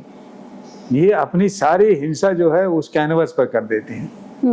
वो कोरा कैनवस रहता है, उसको रंग डालते हैं, रंग से आदमी बचने की कोशिश करता है, वहां कैनवस तो बेचारा खड़ा रहता है, लगा लो जितना लगाना है। कहीं कमी लगे तो और लगा लो। अच्छा, एक चीज मैं और आपसे पूछना चाहूंगा, क्या उस समय पे जैसे हमारे यहाँ पे जातिवाद के बड़े चर्चे होते हैं, उस समय पे भी था ही था? था, बिल्कुल था। नाटक उसमें कैसे मदद करता था, एक यूनाइट करने में, लोगों में एकता लाने में, सामाजिक परिप्रेक्ष्य में समाज के प्रति जो संवेदनशीलता थी उस समय पे? हाँ। तो नाट्य का जो वो था, उसमें उसका क्या रोल था कि जब नाटक होते थे तो उसमें किस प्रकार के संवाद होते थे? क्योंकि मैं जब पढ़ रही थी तो मैंने एक संवाद पढ़ा उसमें कि ब्राह्मण और शूद्रों के बीच में जब डिफरेंसेस आने लग गए तो ब्राह्मण मंच पे चढ़ के शूद्रों से संवाद कर रहे थे कि ऐसा कुछ है नहीं। तो जो वो एक संवाद होते थे, अगर कोई संवाद आप बता सके मुझे कि उस समय पे नाटक कैसे हेल्प कर रहा था इन चीजों को एक करने में? नहीं तो इसी विवाद के कारण तो नाट्य की पंचम वेद की उत्पत्ति हुई। यही जो विवाद था, हमने भेद और विवाद जो था, तो तभी ना भरत मुनि ने कहा कि ज्ञानी लोग आपस में नहीं लड़ते हैं, वो लड़ने का नाटक करते हैं। ये जो है शास्त्रार्थ में बैठ जाते हैं। दो अज्ञानी लोग जो हैं वो तुरंत अभी पटक के मारेंगे। तो अब लोग ये होता है, तो ये तो हम उसके रिजल्ट को नहीं समझ पाते, तो जो है हम इस तरह की हरकतें करते हैं। तो हमने भी भेद किया था, और इस वर्ण भेद था, ये ऋग्वेद में भी, इसकी ऋग्वेद से लेके वेदों में भी ये रखा। हालांकि वो पूरे विश्व को एक परिवार मानते हैं। हाँ। परिवार मानने के लिए भी, लेकिन परिवार में एक व्यवस्था होती है। तो उस व्यवस्था में कोई आदमी जो है धन का काम देखता है, कोई आदमी खेती का काम देखता है, कोई आदमी जो है औजारों का काम देखता है, कोई घर के बनाने का काम देखता है, कोई टेक्निकली एक्सपर्ट है। तो इस तरह से कर्म के अनुसार जो है लोगों ने करना शुरू किया। अब फिर क्या है कि हमने कर्मों में ही उसको बांध दिया। ये तुम्हारा बाप ये था लोहार था, तो तुम भी लोहार होगे, ये था। हालांकि इतिहास में इस तरह की कई सारी अद्भुत नाटकीय घटनाएं हैं कि उन्होंने ये होते हुए राजा बन गए, राज सिंहासन तक पहुंचे। आज भी एक भाई जुमला चलता है ना, लोग कहते हैं कि भाई चाय बेचने के बाद भी एक आदमी प्रधानमंत्री बन सकता है। ये क्या है, एक व्यक्ति का नाटकीय उत्थान है, चरम है, जो क्या करता है कि कई लोगों को प्रेरित करता है। बाद में शुरू में तो क्या नायक कैसे होंगे, तो राजा होंगे, नायक देवता होंगे, लेकिन अब आम आदमी भी नायक हो जाता है। तो ये समझ लीजिए, ये सब नाटक के कारण ही तो हुआ। क्योंकि नाटक करने में, जैसे कहा ना कि पहले देवताओं ने मना कर दिया, उसके बाद तो इसको भरत मुनि जी ने ले लिया, शिव जी ने लिया, फिर भरत मुनि जी ने लिया, उसके बाद भरत मुनि बांटने के लिए। तो आप क्या समझते हैं, इसको राजा सीखने आएगा? नहीं सीखने। और पंचतंत्र क्या है, सारे जीव जंतुओं के जरिए एक नाटकीय प्रसंग के जरिए जो है पाठ पढ़ाने का काम है। मनुष्य के अंतर संबंधों को, दोस्ती कैसी होनी चाहिए, धीमे चलो लेकिन चलते रहो, चलते रहो, रुको मत कछुए, जीत मिलेगी। क्योंकि तेज दौड़ने वाला घमंड में है, तुम चलते रहो, हारो मत। तो ये हमारे लिए सूत्रवाक्य, बहुत लोगों के लिए। हमारे यहाँ भी कहावतें हैं भी, करते रहो, करते रहो, करते रहो, अभ्यास करते रहो, समय आने पर सफलता मिलेगी। तो ये हमने कई सारे, और ज्ञान ही वो है और कलाएं ही वो है जो हमारे जीवन को इन सब भेद भाव को तोड़ करके बेहतर बना सकती है। प्रतिष्ठित कर सकती हैं। एक जैसे खेल में भी होता है, एक अच्छा खिलाड़ी जो है, देखिए उसके बारे में चर्चा हो रही थी, अभी आईपीएल हो रहा था कि भाई उसका बाप ऑटो चलाता है, लेकिन उसने ऐसी गुगली चलाई, अच्छा ऐसा 3 विकेट ले लिया, तो उसकी चर्चा अब जो है, और कितने सारे घरों में ये उम्मीद बनने लगी। बिल्कुल। तो उसने सब बंधन तोड़ दिया, क्योंकि है क्या कि हमारे समाज में उतने अवसर नहीं है, हमारी जनसंख्या इतनी बड़ी है, तो इसमें हम भेदभाव करके कि पॉलिटिक्स जो है, हम कई लोग अपनी रोजी रोटी चलाते हैं। कई लोगों का व्यवसाय ही यही है कि भेदभाव करो। ये भी एक व्यवसाय है, जैसे भिक्षा भी एक व्यवसाय है। सिर्फ बढ़ईगिरी और लोहारगिरी करना व्यवसाय नहीं है, सिर्फ कागज घिसना व्यवसाय नहीं है, ये भी एक व्यवसाय है। नफरत बोलना भी एक व्यवसाय है, क्योंकि नफरत का कारोबार सबसे ज्यादा है दुनिया में। उसको लड़ने के लिए जो है, ये भेदभाव बनाने से पॉलिटिक्स होती है। ये सारे पॉलिटिकल खेल हैं, पहले भी चलते थे, अब भी चलते हैं। पहले भी चीजें जो दूसरी चीजें आती थी वो उसको ढाते थे, ये उसको ढाते थे। ये खेल चलता रहेगा, सनातन का खेल है, ये चलता, ये रुकने वाला नहीं है, क्योंकि मनुष्य है। अब मनुष्य अलग अलग, हर मनुष्य अपने आप में एक पूरा किरदार होता है, हर मनुष्य की सोच अलग होती है, उसकी परवरिश अलग ढंग से होती है, उसको खाद दाना पानी। इस बारे में एक मजेदार किस्सा है कि एक नाटक में मैंने यूज भी किया है कि एक बच्चा था, उस दिन स्कूल से लौटा, दादाजी के पास पहुंचा कि दादाजी आज मैंने जो है भेड़िए का किस्सा मुझे मास्टर साहब ने सुनाया है, तो क्या भेड़िया सचमुच में होता है? दादाजी बोले हाँ बेटा होता है। तो भेड़िया आपने देखा है, सचमुच का देखा है? बोले हाँ बेटा देखा है। कहाँ मिलते हैं? तो वो जंगल में होते हैं। अच्छा जंगल में होते हैं, सिर्फ जंगल में होते हैं?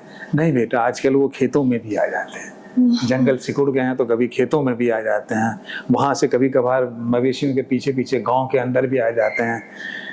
तो आजकल लगता है जैसे कि आदमियों के अंदर भी आ गए। अच्छा भेड़िया आदमी के अंदर आ गए हैं, तो भेड़िए में अच्छा होता है कि बुरा होता है? देखो उसमें कुछ अच्छाई होती है कि वो जिस उद्देश्य के लिए निकलता है, उस उद्देश्य को सब मिलके यूनाइटेड होकर के, इकट्ठा होकर के पूरा करते हैं। शिकार एक साथ करते हैं, मिल करके पूरा करते हैं। लेकिन बुरा क्या है? बुरा क्या है कि वो हिंसक है। तो हिंसा वाला अच्छा है कि वो वाला अच्छा है ना? तो आदमी को तो हिंसा वाला नहीं रखना चाहिए। हाँ, तो उन्हें जाके ये जो दोनों भेड़िए आदमी के अंदर रहते हैं, हाँ एक साथ रहते हैं, एक साथ रहते हैं। दादाजी ये कैसे हो सकता है? झूठ बोलते, एक साथ नहीं रह सकते। दोनों अच्छे और बुरे आदमी एक साथ कैसे रहेंगे? बोला नहीं बेटा, दोनों एक साथ रहते हैं। तो दोनों में झगड़ा नहीं होता? बोले होता है, झगड़ा होता है, खूब होता है झगड़ा। तो जीतता कौन है? अब बेटा तुमने सही सवाल पूछा है। जीतता वही है जिसे हम खुराक देते हैं, यानी जो हम खाना खिलाते हैं। यदि अच्छे वाले भेड़िए को खाना खिलाएंगे तो वो जीतेगा, बुरे वाले को खिलाएंगे तो वो जीतेगा। ये नाटक भी ऐसी खुराक है जो मन को दी जाती है, एक अच्छी खुराक, ताकि आदमी जो है इन चीजों से बना हुआ है, उसके इंस्टिंक्ट में है। दोनों ही भेड़िए जो है इंस्टिंक्टिव चीजें उसके वृत्ति प्रवृत्ति में है। ये सारी चीजें, हिंसा भी होती है, आदमी इनसे भी बना है, लेकिन हमें किसे पालना है ये तय करना पड़ेगा। और नाटक इसीलिए जो है उन हिंसक वृत्तियों को भी मंच पर लाता है, तो उसे अहिंसक गतिविधि में तब्दील करता है कि जिससे आनंद आए, मजा आए, देखने वाले को सुरक्षा का आभास हो, ना कि वो डर जाए कि यार उसका गला काट दिया, सचमुच का काट दिया। तो उसे जो है पीड़ा होगी, दुख होगा, लेकिन उसे लगेगा मर करके फिर जिंदा हो गया। तो वाह क्या बात है, एक कमाल भाई, तुम खूब अच्छी तरह मरे। ये उसको कॉम्प्लीमेंट मिलेगा, मजा आ गया। मेरा तो यार दिल रो दिया, मैं डर गया था, तुम ऐसी भूत की भूमिका ऐसी कर ली।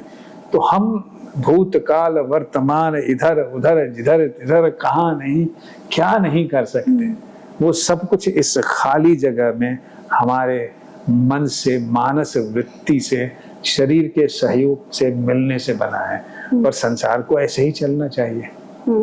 अब मैं आखिरी सवाल लूंगी, क्योंकि नाट्य शास्त्र तो मेरे को लगता है हमें एपिसोड्स आपके साथ करने चाहिए। तो आखिरी, अभिनव गुप्त पे आपने पहले भी कहा था कि कश्मीर का प्रसंग आता है, उनकी काफी सारी कमेंट्री हम नाट्य शास्त्र में सुनते हैं, जबकि जब हम कश्मीर के कवि हैं नादिम, उनको देखते हैं तो उनके समय में ओपेरा, बैले वगैरह ज्यादा लिखे जाते थे। बिल्कुल। तो आप इसकी थोड़ी सी तुलना करके अगर मुझे बताएं कि कैसे ओपेरा, बैले आया, फिर कश्मीर में अभिनव गुप्त क्या कहते हैं नाट्य शास्त्र में, उनकी कमेंट्री क्या है? कश्मीर की स्थिति देखिए, इस जम्बू द्वीप माने उस हिस्से में देखें तो वो जम्बू द्वीप बड़ा फैला हुआ, अफगानिस्तान तक भी कवर करता था। आज भी हमारे सारे संस्कार कर्मों में, रीति रिवाजों में, जब भी कोई पूजा पाठ होता है तो हम जम्बू द्वीप का नाम लेते हैं, है ना। उसके बाद धीरे धीरे करके गोला जो है छोटा होता जाता है, लोकेशन जो है छोटी होकर के करंट लोकेशन पे आकर के वो खत्म होती है कि भाई मंडी हाउस निवासी सुमन कुमार वे इसके नाम से कर रहे हैं। तो हमारा ये था कि व्यक्ति इस पूरे भूभाग से अपने आप को जोड़े। और नाट्य शास्त्र चूंकि अभ्यास की वस्तु थी, और ऐसा नहीं है कि नाट्य शास्त्र में वो चीजें लिखी गई जो पहली बार थी, वो दरअसल समझी गई पहली बार एक ऐसी सांसद बैठी होगी जिसको हम नाट्य सांसद कह सकते हैं। अच्छा। या कला संसद कह सकते हैं। एक पहली बार जम्बू द्वीप का पूरा कला संसद बैठा था, जो अपनी अपनी तमाम सांस्कृतिक अभिव्यक्तियों को लेकर के, जो विविध सांस्कृतिक अभिव्यक्तियां उनके प्रदेश में, उनकी भाषा में, उनके घर में, उनके द्वार पर, उनके दीवारों पर, उनके पहाड़ों पर, प्रकृति की बनावट में, पेड़ पौधों, पत्तियों, फूलों, पक्षियों, मोर, सब में जो कुछ भी कलात्मक सुंदर दिख रहा था, उन सब को लेकर के वो आए हुए थे। ये सब बैठे और उन्होंने कहा कि ये भी शामिल करो। तो सबकी बातें सुनी गई और एक तरह से कहें तो कला का संविधान बना है। ये संविधान ना बदलने वाला संविधान है। आप धर्म के इतने सारी चीजें कहते हैं ना कि ये ना बदलेंगे, वो ना बदलेंगे, दरअसल नाट्य शास्त्र वो असली मानव का संविधान है, एक कला का संविधान है।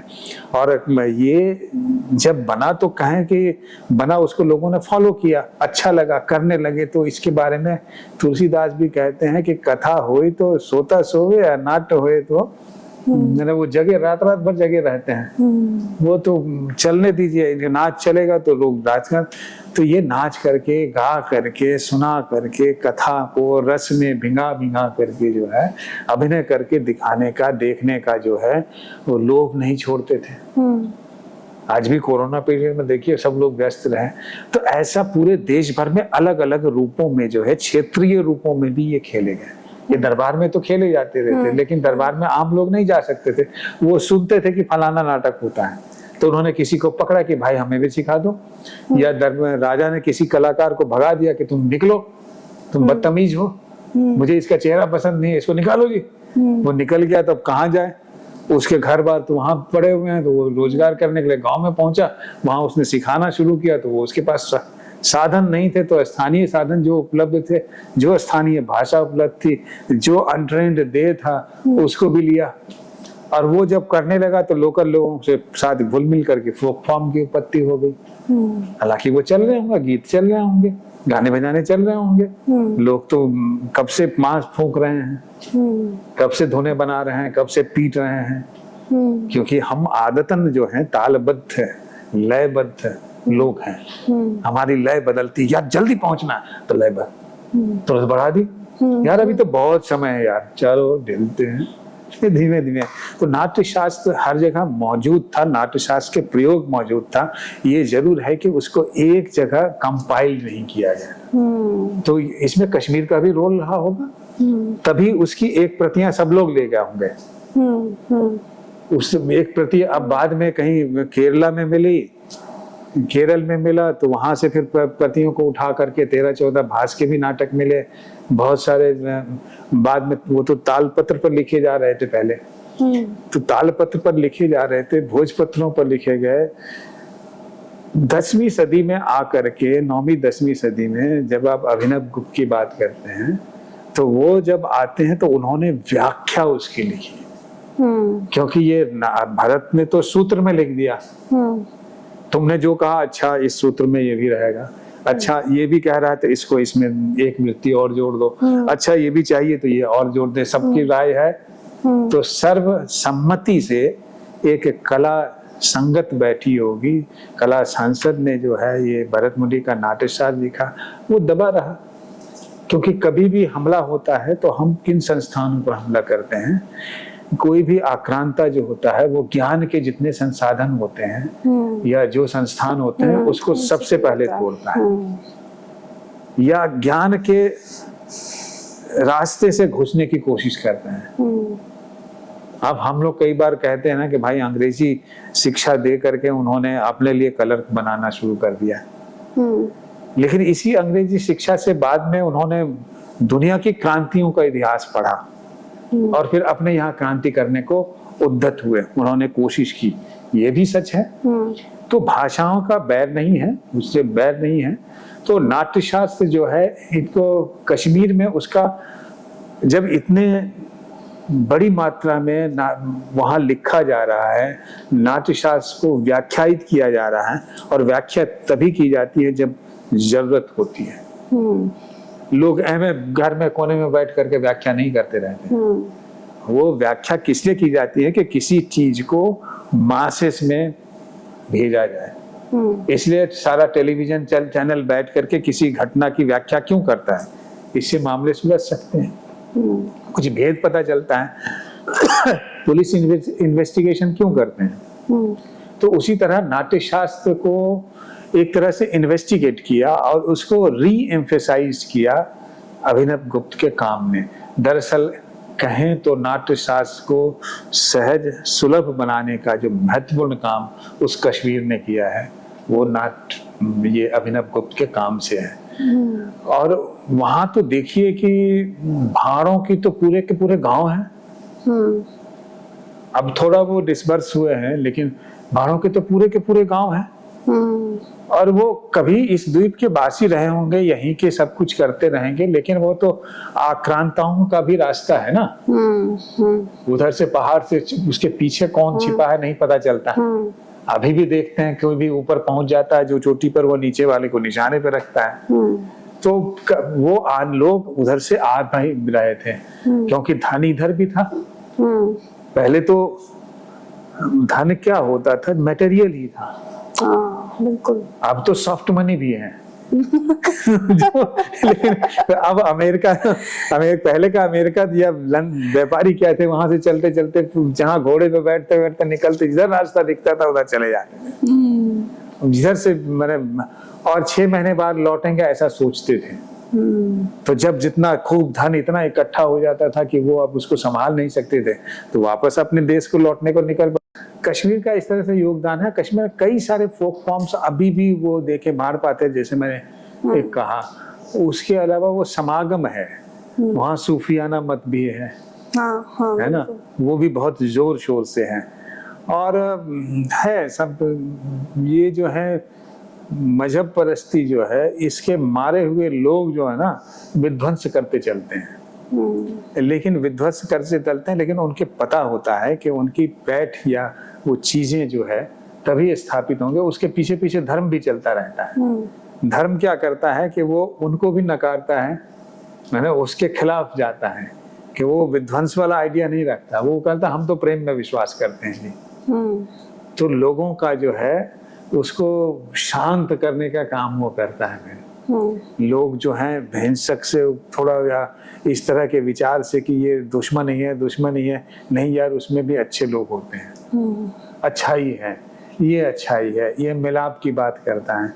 तो इस तरह से हर धर्म के साथ जो है ये कॉमन फैक्टर है, ये चलता रहता है। एक मत ये भी चलता रहता है। और ये तो वहाँ के लोग आते थे तो इन्होंने वो भी शामिल हो गए, गाने बजाना उनके कई सारे, ज्यादातर इस्लामिक इन्वेंशन उधर से हुआ है। तो गाना बजाना उसमें नहीं था, ममानियत थी उनकी, मनाही थी। लेकिन लोगों को ये अच्छा है, आदमी है तो नहीं गाएगा नहीं बजाएगा, ये कैसे होगा।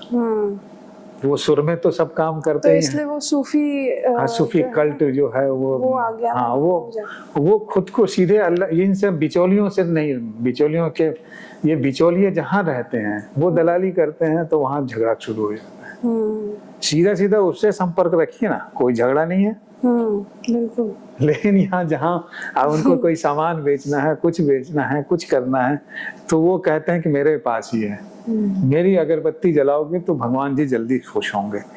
ये वाली बात होती है। खैर वो अलग मसला है, उसमें हमें जाने की जरूरत नहीं है। तो कश्मीर के पास एक तो खूबसूरत सा परिवेश है और राजघराने थे।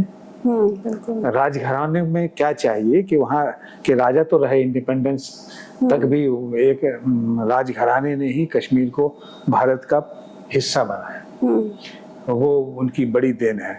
तो वहाँ राजघराने को राजकुमार हैं, राजकुमारियां हैं, पैसा अकूत है, समय अकूत है, तो मनोरंजन भी चाहिए। तो मनोरंजन चाहिए तो दरबार में चाहिए। जब राज में रत्न ना हो तो क्या है, रत्न कैसे होने चाहिए कि विद्वान होने चाहिए, बहुत अच्छे गायक होने चाहिए, बहुत अच्छे मूर्तिकार होने चाहिए। तब तक कलाएं, तो ये कलाएं तो हम देखते हैं कि मंदिरों में तो हमारे कलाओं की अद्भुत छटाएं बिखरी पड़ी हैं, गहनों की अद्भुत आर्ट, माने हैंडीक्राफ्ट्स के तो भरमार हैं। आप कह लें क्राफ्ट्स वर्क जो है, आप देख लीजिए एक एक जो उनके श्रृंगार के सामान, उनको गहने इतने सारे उकेरे हैं। इसका मतलब वो चीजें थी, वो आइडियाज थी। तो अब इसके लिए है कि राजा महाराजाओं के पास समय होता है कि उनका सारा काम जो है दूसरे लोग संभाल लेते हैं। उनके मंत्री होते हैं, संतरी हैं, तो वो राजा महाराजा तक बात आने ही नहीं देती थी। उनको कहता है आप आराम कीजिए, आप बस मोहर लगा दीजिए। तो वो राजा उतना सुखी होता है। कई राजा मोहर से काम नहीं चलता, वो ज्यादा उत्साही होते हैं तो वो पब्लिक में निकल पड़ते हैं, तो वो कष्ट देखते हैं और कष्ट भोगते हैं। तो अधिकतर राजा जो है इस कष्ट में नहीं पड़ना चाहते, तो जहाँ रहते हैं वहीं मनोरंजन की व्यवस्था हो जाती है। तो इस मनोरंजन को भी उत्तम मनोरंजन होना चाहिए। तो उत्तम मनोरंजन कौन देगा? शास्त्रीय आदमी देगा। भदेश आदमी कुछ कह देगा तो पता चलेगा तो अरे राजा के कान में ये ऐसे शब्द गया, तौबा तौबा, इसको फांसी पे चढ़ा, इसने जो है गाली दे दिया है। तो ऐसा भी होता है। तो अब ये इसीलिए फोक का संसार अलग है, भाषा उनको अलग भाषा सिखाई जाती है। राज करने की भाषा हमेशा अलग होती है। जो लोक भाषा होती है वो किसी इसमें चक्कर में नहीं पड़ती, उस चक्कर में नहीं पड़, शुद्धता के चक्कर में नहीं पड़ती, क्योंकि शुद्धता जो है ना एक भ्रम की स्थिति है। दुनिया में शुद्ध कुछ भी नहीं है। शुद्ध होगा तो टूट जाएगा।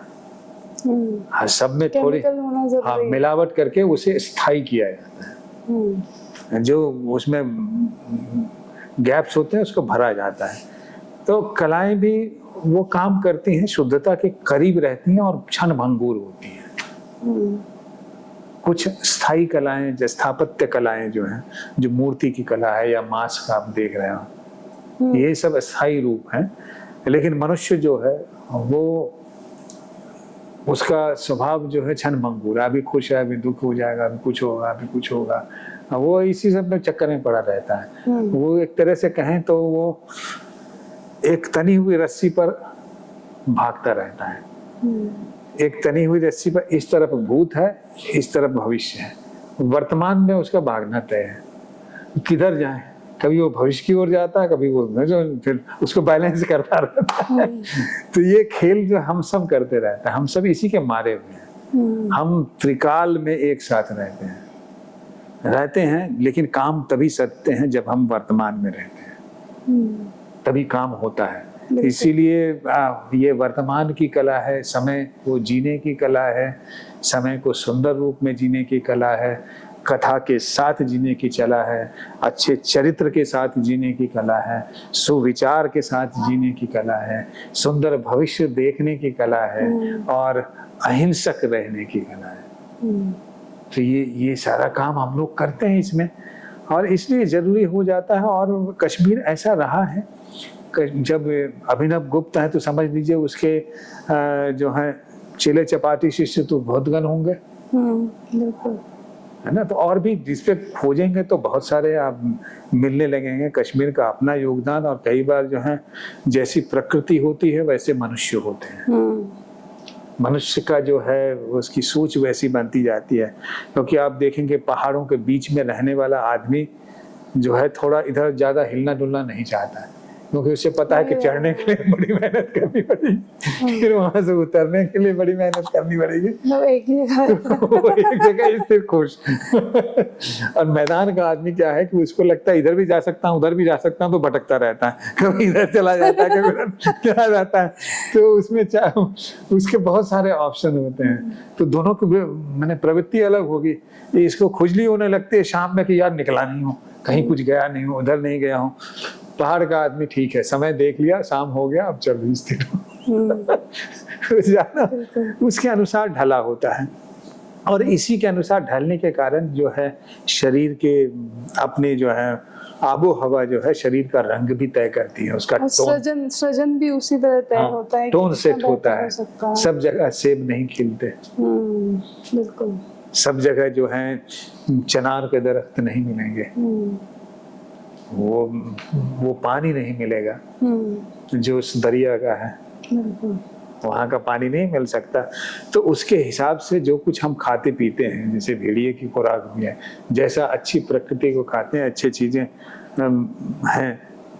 अभी डिस्टरबेंस है हमारे, ये तो एक समय का खेल है। ये समय में जो कई सारे नफरत के खेल जो खेले जा रहे हैं, उसमें ये सुंदर सा प्रदेश जो है वो बार बार जो है उसकी आग में झुलसता रहता है। ये वैसी जंगल की आग की तरह है जिसपे बार बार हमें झुलसना पड़ता है, जिससे सभ्यता को अब तो नहीं, इसने हम वैज्ञानिक, अब सुनीता विलियम्स वहां से यहाँ आ रही हैं, सफलता के साथ आ गई हैं।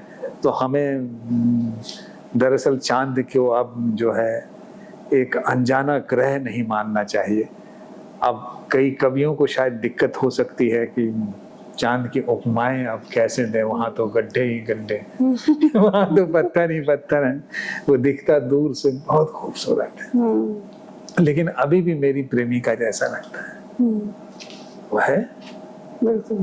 तो रंगमंच यही करता है कि भविष्य के जो सुंदर सपने हैं उसको करने के लिए नाट्यशास्त्र जैसा अभ्यासक ग्रंथ है, उसको दरअसल विद्वानों ने उसे दुरूह कर दिया है।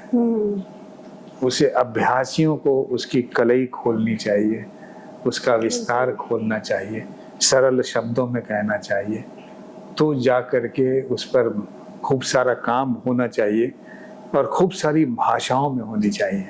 बहुत अनुवाद सब में होना चाहिए। सब में, सब बोलियों में उसको समझा, देखा और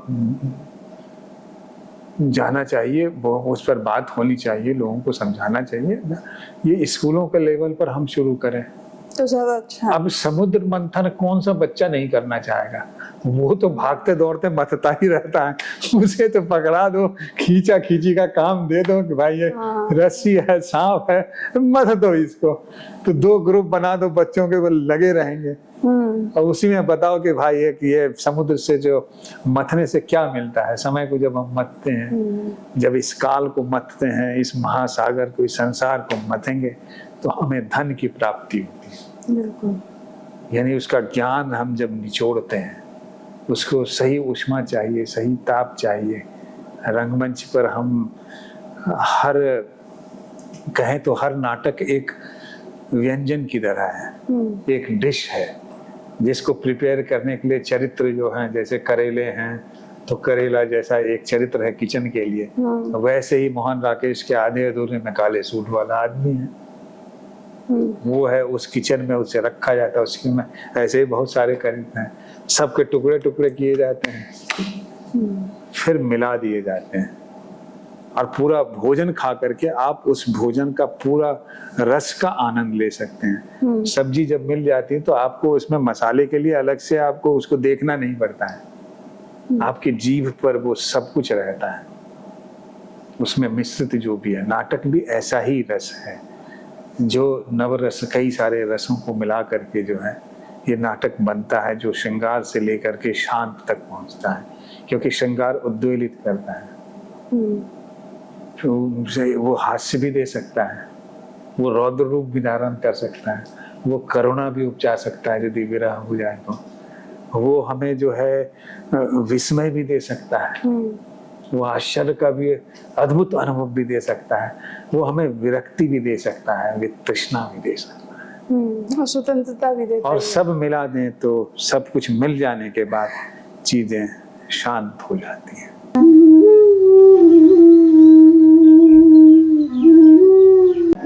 प्रतिभा जी भी हमारे साथ में है अंत में।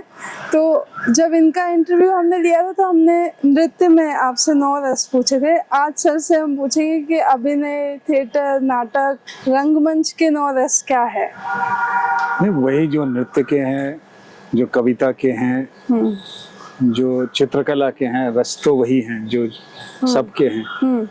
हम नाट्य वृत्तियों के जरिए हम उसको करते हैं, नाटक करके हम उस रस की उत्पत्ति करते हैं या उस रस को अनुभूत करते हैं, तो वो बस नाटक हो जाता है। ये नृत्य में करती है, रस तो सब वही हैं, रस के जितने जो भी तमाम शास्त्र तो उसी को कहते हैं, तो नवरस ही आप अगर संवाद के तौर पे मुझे कुछ समझाना चाहे कि जैसे वीर रस है, शांत रस है, वो किस तरह से मतलब दर्शाया जाता है? शांत रस तो बाद में लोगों ने उसमें डाला, जो 8 रस हुआ करते थे, बाद में शांत रस क्या है कि सब चीजों का, देखिए जैसे कि सारे रंग मिल करके सफेद की उत्पत्ति करते हैं और रंगों को गायब कर दो तो काला हो जाएगा। तो यही है कि हम जब सारे रस मिल जाएंगे तो वो शांत की अवस्था होती है कि सब कुछ समाहित है। बुद्ध ने सारे रसों को अपने अंदर समा लिया, और ये मनुष्य की भी प्रवृत्ति है कि वो जन्म लेता है तो उस वक्त से वो एक सुंदर सी अनुभूति होती है। स्त्री का एक बेहद सुंदर खूबसूरत सा पल जो है वो आता है, बच्चे का आता है। बच्चे सबके लिए कितने खुशी का कारण बनते हैं, पूरे परिवार के लिए। और धीरे धीरे करके बढ़ते बढ़ते शांत कहाँ होता है, जब वो समस्त संसार से गुजरने के बाद जो है अपने आयु को पूरा हो करके, कि कोई अकाल मृत्यु हो जाती है वो अलग बात है। अदरवाइज जो आदमी वृद्धावस्था में शांत हो जाता है, तो शांत होने का मतलब है, देखो वो आदमी मर गया जिसने जीवन को सभी रसों के साथ जिया। तो नाटक जब शांत होता है, शांत वो अवस्था है जब हम समस्त कर्मों का विवेचन कर सकते हैं, किसी का पक्ष लेकर के नहीं, सबकी तरफ से हम देख सकते हैं, सोच सकते हैं, जिससे हम कुछ निचोड़ ला सकें जिंदगी के लिए, लाइफ के लिए, दुनिया के लिए। हमारे पास कोई संदेश हो कहने के लिए, एक तरह से वो कहें भरत वाक्य कि भाई प्रेम जो है अमर है, बिल्कुल भरत वाक्य, इससे कोई इनकार नहीं कर सकता। वो कब होगा? जब शांत होंगे, जब इस बात को हम महसूस करेंगे। इतने झगड़े फसाद करने, हम प्रेम में झगड़े फसाद करते हैं पहले, अब माननाएं करने लगते हैं, सब चीज नियम तोड़ देते हैं, लेकिन अंततः फिर जा करके हम वहीं पहुंचते हैं कि उस अवस्था में कोई विवाद नहीं है तो प्रेम है। विवाद के लिए हमें जो है संवाद करने पड़ेंगे, विवाद से निपटने के लिए। अब यहाँ पे एक प्रश्न मुझे आया, क्योंकि आपने अभी तक मुझे कहा कि ये अहिंसा यहाँ पे सबसे बड़ी चीज है, लेकिन तो जब हम वीर रस दिखाते हैं तो भाव दिखाते, भाव कैसे दिखाते हैं हम लोग? भाव दिखाएंगे। अब तलवार लेंगे तो भाई अब वो प्रतिभा जी यहाँ पे जितना भी अब देखिए, वीरता क्या है कि एक ऐसी भावना है जो आपको अपने अंदर ताकतवर महसूस करते। ताकतवर आदमी क्या यूं रहेगा, दूसरों को देखेगा तो भाई क्या है ना, वो रहेगा। और उसे भारी सामान, काटने का सामान भी तो हमारी पुराने यदि मानते हैं शास्त्रीय तरीके में, तो वो अब भारी भारी चीजें, कवच और ये सब ढोएगा, इतना ढोने के लिए तो उसे फिर यूं होना पड़ेगा। तो आज भी मैंने देखा, एक क्या बोलते हैं, जिम से एक बच्चा निकल रहा था, तो यूं चल रहा था। अब वो जो है तो उसने जो है एयर कर इसको जो है, अब वो तो उसको देख करके जो है आदमी इधर उधर होगा, जो आदमी सामने से एक चला रहा है, तो वो जो है, ये तो वीरता क्या है, एक भाव है वो, कि दूसरों से अपने आप को सुपीरियर समझना। और वो कॉन्फिडेंस कब देता है, जब आप वीरता के जो रूप हैं उसको दिखाने का अभ्यास करते हैं, उस पर कंट्रोल करते हैं। यानी कि आप या तो बहुत शक्तिशाली हैं, भीम जैसे हैं तो खूब खाते होंगे, खूब अच्छा शरीर होगा, पछाड़ सकते हैं दूसरों को। दूसरे वीर की परिकल्पना बदलती रहती है समय के साथ। वीर वो है जो मुकाबला करे, अच्छा शरीर है लेकिन भाग जाए देख करके, लड़ाई झगड़ा हो तो कट लेता है, तो वो किस बात का वीर है? वो अपने दोस्त की रक्षा भी नहीं कर सकता, उसको रोक भी नहीं सका, ना उस पर किसी ने हमला किया तो भी टोक सका, तो वो किस बात का वीर है?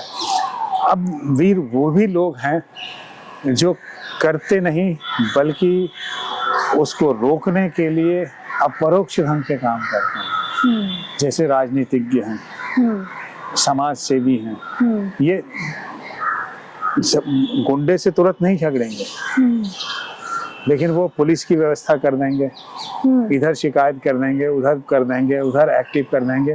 तो एक वीरता वो भी भाव है। वीर होना को वो चालाकी की भरी वीरता है, तो ये भी करते हैं। तो भाव है, आप दुखी होंगे तो नेचुरली आप नीचे की तरफ जाएंगे। दुखी आदमी जो है जमीन की तरफ मिलने लगता है, दुखी, कमजोर, लाचार, बूढ़ा हो जाता है। जितने सपने से भरा होगा वो तो पंजे पे उड़ता रहता है। उड़ने की प्रवृत्ति हो ना, चिड़ियों की से उसकी तुलना होती है, तो वो देखेंगे भाग करके जाएगा, इधर आओ, वो भाग करके जाएगा। लेकिन जो आदमी कहीं दुखी है तो बुलाएंगे तो आ रहा हूँ, यार मैं पहले से दुखी हूँ, फिर बुला लिया मैं, वो जाके शिकायत ही करेगा।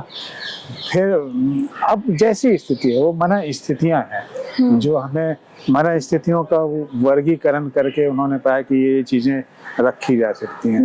अब श्रृंगार के भाव में ममत्व भी आता है, प्रेमी भी आता है, माँ भी है, प्रेमी भी है, भाई भी है, पेड़ पौधे हैं, चिड़िया हैं, प्रकृति है, वसंत है, ये सब आ जाते हैं। प्रकृति के करीब हम लोग धीरे धीरे बात करते हुए चलते हैं। तो इसी के साथ कर्टेन क्रॉनिकल्स का ये सबसे बेहतरीन एपिसोड जो है, उसका क्या कहें सर, इसको कर्टेन को हम लोग क्लोज करने वाले हैं, गिरा रहे हैं। लेकिन मैं फिर से चाहूंगी कि ये कर्टन फिर से ऊपर हो और नाट्य शास्त्र और ऐसी कई सारी चर्चा हम फिर से और बार बार आपके साथ करें। और इस एपिसोड की सबसे खूबसूरत बात थी कि प्रतिभा जी ने भी 9 रस हमें करके समझाए कि किस तरह से थिएटर में, नाटक में या नृत्य में जो 9 रस के भाव होते हैं, उन्होंने कैसे पेड़ से इसको जोड़ा और कितनी अच्छी सृजनात्मक कला हमने देखी। तो मुझे लगता है मेरे लिए तो ये सबसे आज तक का सबसे बढ़िया एपिसोड यही है कि इतना सारा ज्ञान मैं लेके जा रही हूँ और मैं आगे ही ऐसे ही आगे बढ़ते रहूं और आप सभी के साथ जुड़ के ऐसे ही ज्ञान लेते रहें हम लोग। और चैनल के माध्यम से जो है आज की युवा पीढ़ी को अगर आप छोटा सा एक संदेश दे दें तो उसी के साथ हम अंत करेंगे। स्पेशली जो लोग नाटक में आना चाहते हैं, देखिए, लेकिन सपने जड़ों को ना छोड़ें। जड़ें दरअसल जो है मनुष्य होने के नाते सपना देखना हम सबका अधिकार है, लेकिन शिखर पर चढ़ने के लिए आपकी यात्रा जो है वो कलात्मक हो और लोगों के लिए प्रेरणादायक हो। यानी कि आप उसको कर्म से हासिल करें, भाग्य से के भरोसे बैठे ना रहें। भाग्य तभी साथ देगा जब अच्छा कर्म करेंगे, अभ्यास करेंगे, चीज़ों को, जो भी आप अभिनेता बनना चाहते हैं, दुनिया में जो भी किरदार बनना चाहते हैं, कोई डॉक्टर बनना चाहता है, कोई इंजीनियर बनना चाहता है, कोई ज़िंदगी भर के लिए जो है एक डॉक्टर का ही किरदार निभाना चाहता है, तय करता है। अभिनेता बहुत सारे किरदार एक साथ एक जीवन में जी लेना चाहते हैं, ये देवताओं के बराबर होना है। इस होड़ में आप लगते हैं तो लगिए, लेकिन बहुत मेहनत है इसमें और आपको, हाँ, अपनी क्षमता पर आप बहुत पवित्र और बड़ा काम कर रहे हैं, क्योंकि आप मनुष्य जाति को अपने अनुभूत सत्यों के साथ नवरस के रूप में आप कलात्मक रूप में उसको सौंदर्य की अभिव्यक्ति के साथ इसलिए अपने ऊपर गर्व कीजिए और चीज़ें बन जाएंगी। आप एक गर्वित भारतीय हों, ऐसी हमारी कामना है। हम आप पर गर्व करें, आपके सद्गुणों पर गर्व करें, बाकी दुर्गुण तो दुनिया कर रही है। तो यही उम्मीद है। धन्यवाद। तो गर्व करने के साथ साथ हमें सब्सक्राइब भी कर लीजिए, क्योंकि हम बड़ी मेहनत करते हैं यहाँ तक पहुँचने के लिए। शुरू से मैं 3 दिन से जो है, मैंने कहा सुमन सर का इंटरव्यू करना है, उसमें मुझे बहुत तैयारी करनी पड़ेगी सवालों की। तो ये रिसर्च से लेकर यहाँ तक की जर्नी हमारी भी बड़ी मुश्किल होती है। तो मेरा आप सभी से अनुरोध है कि वाकई में आप अगर भारत को समझना चाहते हैं तो हमारे इस प्रयास में सहयोग दीजिए और चैनल को ज़रूर सब्सक्राइब करिए। धन्यवाद और देखते रहिए भारत मेरे साथ। धन्यवाद। Thank you sir.